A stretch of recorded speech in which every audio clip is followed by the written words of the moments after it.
Some months back, while the first phase of this trial was ongoing, my mom visited me just like she'd been doing every week since trial began. She told me that after leaving the courthouse, she was idling at a stoplight and she happened to look over at the car next to her. And Travis's siblings were in that car. My mom and I were silent for a few moments when she finally voiced exactly what I was thinking. She said, "I know they're going through hell." Yet nothing drove that point home for me more than when I heard them speak last week. I never meant to cause them so much pain. When Stephen said he read on Travis's 3x5 card that it said, "Call Stephen," and that he never got that call, I know that's because of me. And when Samantha showed us the last picture that she took with Travis, I know it's because of me that will always be the last picture that she'll ever take with Travis. Throughout this trial, I've avoided looking at Travis's family for a variety of reasons that I won't go into. But I've wondered, where is his grandma? Is she here? I didn't learn until last week what happened to her. Samantha said that Travis was the glue to their family. Around Thanksgiving not last year, in 2007, Travis called me. He was really upset. He said his grandmother was ill and frail and that he didn't know if she was going to make it. He said he didn't know what his family would do if she didn't make it because she was the glue to their family. To know now that both are gone and that I may have also inadvertently induced her passing destroys me.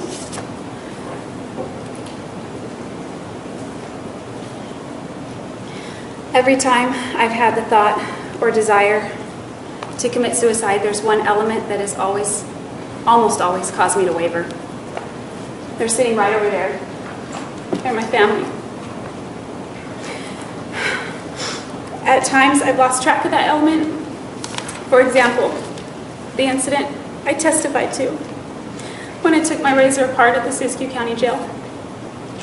I managed to convince myself that they would get over the pain with time, and that in the long run, I was doing them a favor by unburdening them of my presence in their lives. I wrote a bunch of them goodbye letters, addressed specifically to each person, and in the letters, I didn't focus so much on explanations, but on how much and why I loved each of them. Then I wrote a general explanatory letter to help them understand my decision. At that time, I saw it as taking myself off of life support. I didn't know a lot of anything about prison at that time, and I didn't think it was fair to expect my family to have to support me for the rest of my life. I didn't know then that if I got life instead of death, I could become employed and self-reliant. I didn't know that if I got life, there are many things I can do to affect positive change and contribute in a meaningful way. In prison, there are programs I can start and people I can help, and programs that I can continue to participate in. I'll share a few examples that I've thought of. A few months before trial, and by that I mean jury selection, my hair was past my waist, and I donated it to Locks of Love, the nonprofit which creates wigs for cancer patients who've lost their hair. In fact, that was my third donation to that organization since I was arrested. If I'm allowed to live in prison, I will continue to donate to that organization for the rest of my life.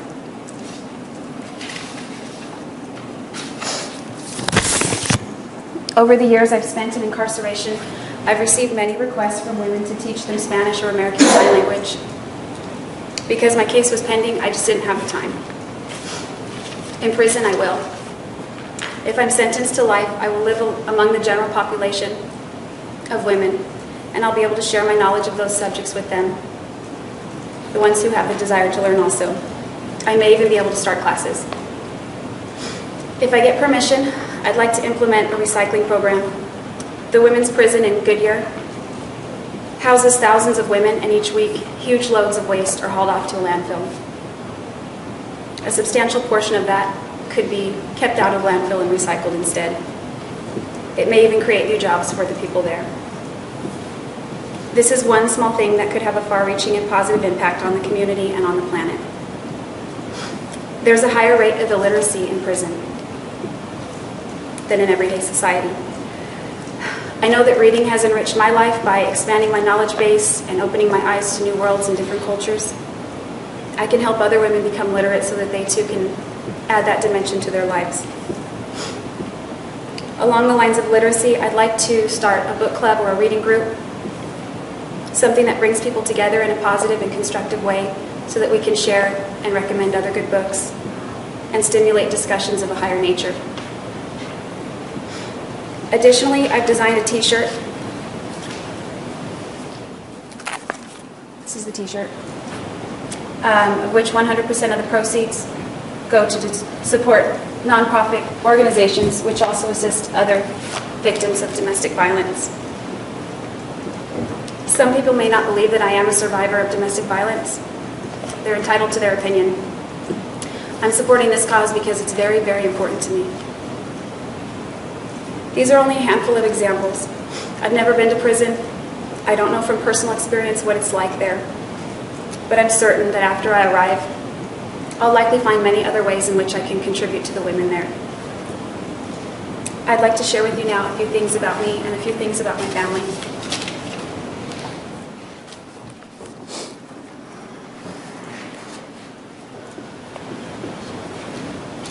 When I was little, my mom took a lot of pictures of me.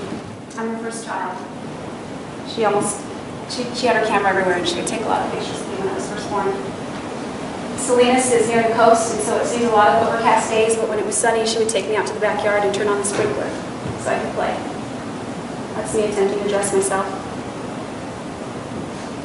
A few years later, Carl came along, my little brother, and we became inseparable.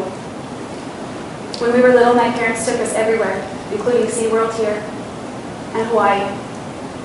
But my fondest memories with him are of us goofing off at home on a lazy Saturday, just making a mess of the living room in our pajamas. When I was 11 years old, and this slide is backward, I apologize. When I was 11 years old, my little sister, Angela, was born 4 weeks early. I think Carl's blinking there. I was so excited to have a baby sister. I watched my mom's stomach grow. I watched Angela come into this world. And after the doctor swaddled her, he turned to me instead of my mom and said, "Do you want to hold her first?"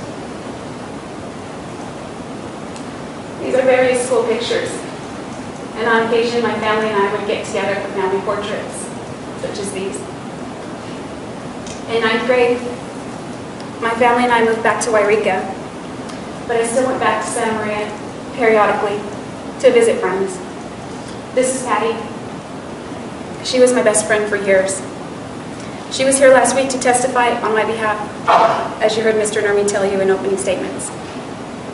But she didn't return today because she and her 9-year-old daughter were threatened and harassed if she came back to this state. I'm 21 years old here.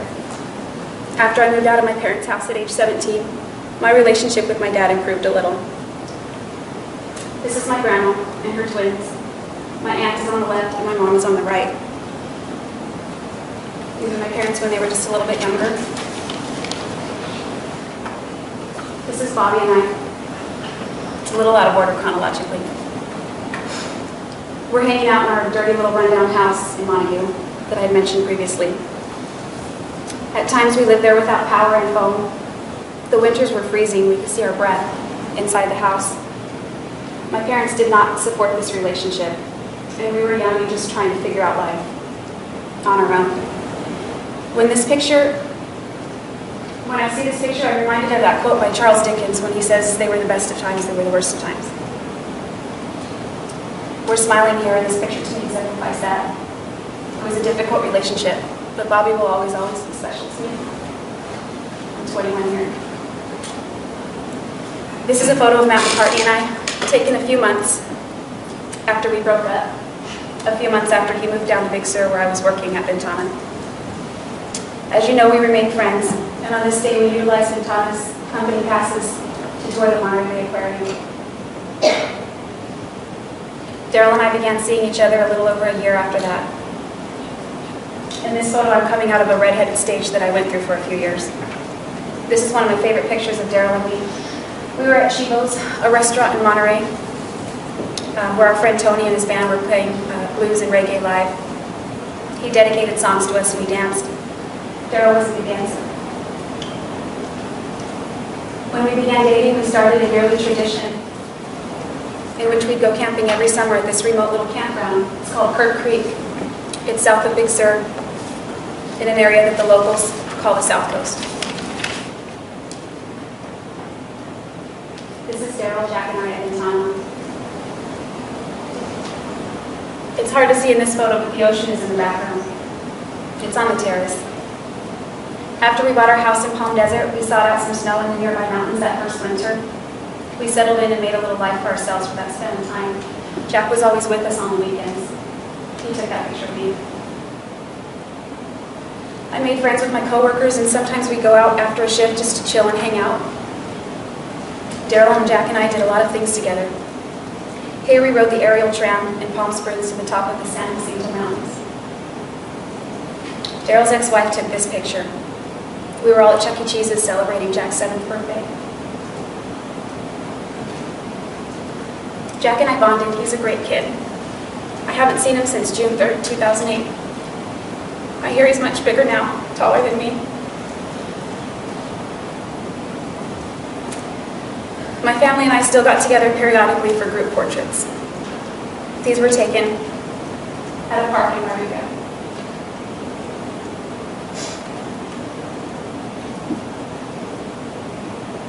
In 2010, my little sister gave birth to this beautiful little girl on the right.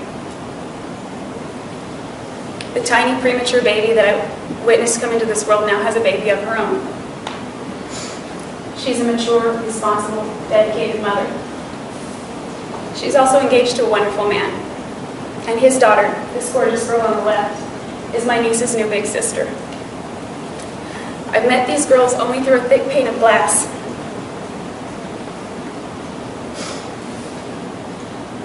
They get along like they've always known each other. I won't be at my sister's wedding when she ties the knot next year. And I won't be her wedding photographer like we had always talked about. The same is true for my brother Carl. The boy I grew up with became a family man. He and his wife married in 2010. I wasn't there to celebrate with them, and I wasn't there to take their pictures, and I have no one to blame but myself. A few weeks before trial, they welcomed this precious little baby into the world. I haven't met her yet. Until a few weeks ago, I had huge hopes of becoming a part of these girls' lives someday. My nieces are the closest I'll ever come to motherhood, because I'm not going to have children of my own. I'm not going to become a mother. Because of my own terrible choices, I've had to lay that dream to rest. You've heard before that I'm an artist. As it now stands, I'll never create another oil painting. But these are some of my drawings. I'm pretty good with hands and nature. I invest in portraits. There's Frank Sinatra, Elvis Presley, Elizabeth Taylor. This picture is a little distorted. This is my niece when she was a bit younger, playing the piano, while attempting to play the piano.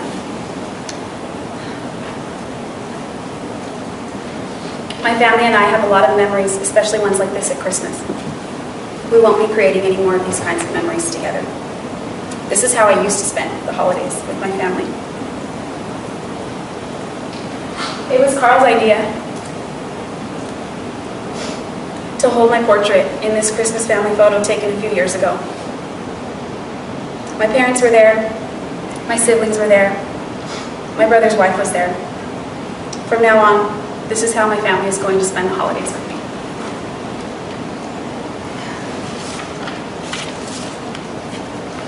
Following my arrest, I wanted so much to avoid trial. Not necessarily the outcome, although that's naturally not something I was looking forward to, but trial. All of the graphic, mortifying, horrific details paraded out into a public arena. Instead, I was hoping to go quietly into the night, whether off to prison or the next life. But with the amount of attention my case received early on, I felt in my ignorance that it was necessary to speak out. I got on TV and I lied. I lied about what I did, and I lied about the nature of my relationship with Travis. It's never been my intention to malign his name or character. In fact, it was a goal of mine to preserve his reputation. I didn't want to drag out Travis's skeletons or mine and explain my experiences with them. I didn't want to unveil all of those ugly text messages and emails and that awful tape. All these things which now stand as a public and permanent testimony of the darker aspects of our relationship. To 18 strangers, in front of Travis's family, in front of my family, in front of what feels like the whole world. It's never been my intention to throw mud on Travis's name. When I took the stand, I was obligated to answer the questions posed to me. And if you'll remember, many times I was quick to defend him in the same breath. I loved Travis, and I looked up to him. At one point, he was the world to me. This is the worst mistake of my life. It's the worst thing I've ever done. It's the worst thing I ever could have seen myself doing. In fact, I couldn't have seen myself doing it. Before that day, I wouldn't even want to harm a spider. I'd gather them up in cups and put them outside. To this day, I can hardly believe I was capable of such violence, but I know that I was. And for that, I'm going to be sorry for the rest of my life. Probably longer.